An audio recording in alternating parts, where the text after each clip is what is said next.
Welcome to FX Sports. Rising from the ashes.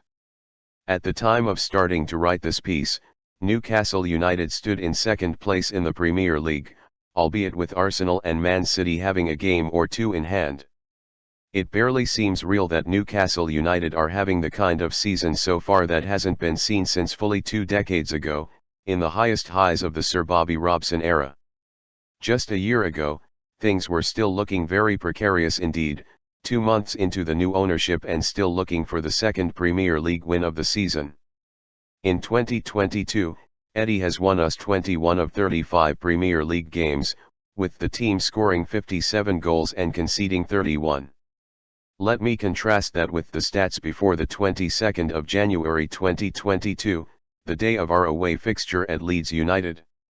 We were sitting in 19th place on 15 points, having scored only 22 and conceded 45 goals, amongst the worst defenses in the league.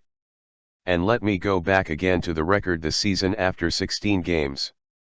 In that number of games, we have kept 8 clean sheets. With only 2 exceptions, when conceding it has only been 1 goal a game. And people said Eddie Howe could not organize a defense. In less than a year things have drastically improved, and I wanted to get to the truth about why this has happened. A lot has been written about Newcastle United as their place in the league has risen. People have taken notice and they have had their say. It's great that this has happened, and it's something we may well have to get used to as the club keeps improving. However, in my opinion, far too many people have made it all about the money. Now, this post is not a discussion on the ethics or lack thereof of the Newcastle United takeover. I've written a lot about that and I dare say will do so again. However, it's inescapable that the takeover has been an obvious factor in our resurgence. We now have ambitious owners, not just in terms of sporting merit. This is an ownership that doesn't want to stifle growth. Just the opposite, in fact. They're not doing it with an open checkbook, but they are doing it with limitless plans for growth as an institution. And with that commercial growth comes a greater ability to compete with the best clubs in the world. That will come in time, of course, but what it brings in the interim is a united squad, staff, and fan base. This only adds to the chemistry of the team. That's just one reason as to why we are seeing improved performances across the whole of the squad. So we have new owners. This apparently means that the players are performing with money as the motivating factor. The club is only improving because they have used money, actual legal tender to spend on players to improve their fortunes. Well, congratulations Newcastle United. Congratulations on joining the rest of the Premier League and spending in the transfer market. They've spent money. The truth is, any team can spend money. Most teams will spend within their means. Others will gamble and spend beyond their means. Up to now, Newcastle has done the former, with the help of additional funds injected by the new owners. And they have spent well. It's okay to spend money, but you have to get your recruitment right. Yes, they have spent around the £200 million mark since the October 2021 takeover. The facts don't lie.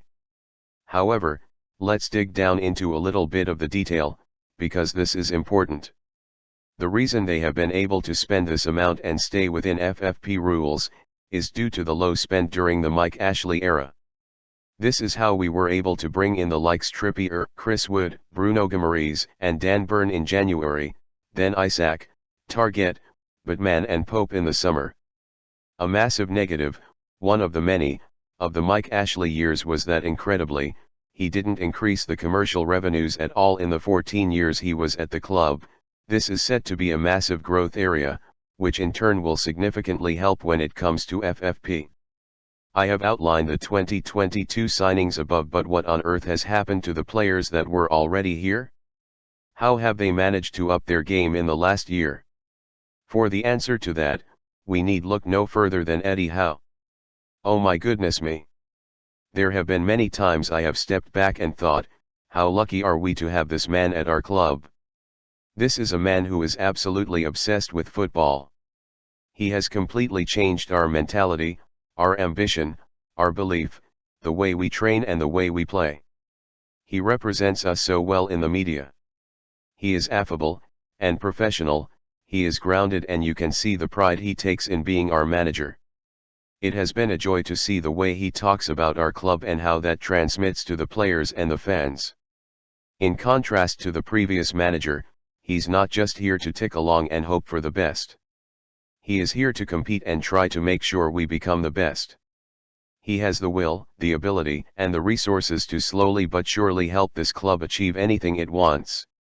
He has a plan from day one for each and every player in the squad. Everyone has been given a chance. And you can see that all the players buy into his vision.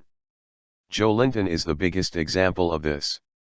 He was a player bought for over £40 million and bought for a role he has proved unsuitable for. Eddie Howe wasn't going to give up on him, and his marshalling role in the midfield has been a key part in our revival. He's always been capable of scoring goals, but his powerhouse role in the midfield has enabled him to reinvent himself and grow his confidence. He has not looked back since. Miguel Almiron was one of the most exciting signings in the Rafa Benitez era. He has never once lacked for effort and endeavor, but for the longest time he had trouble adding goals to his game on a regular basis. He is another player who has improved since Howe started to manage him, and his understanding with Bruno has helped with that. He's added end product, bags of pace, and a fabulous first touch. So, gaze your envious eyes at the apparent riches available to the club. I don't deny that this obvious change in the landscape of the club is a factor, but before outsiders fall for the "it's all about the money" narrative, I only ask that you look a little deeper at the job Eddie Howe has done, in what is still just a short time at the club. Money isn't everything.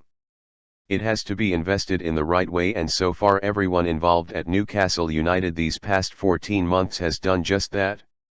Thanks for watching. Subscribe.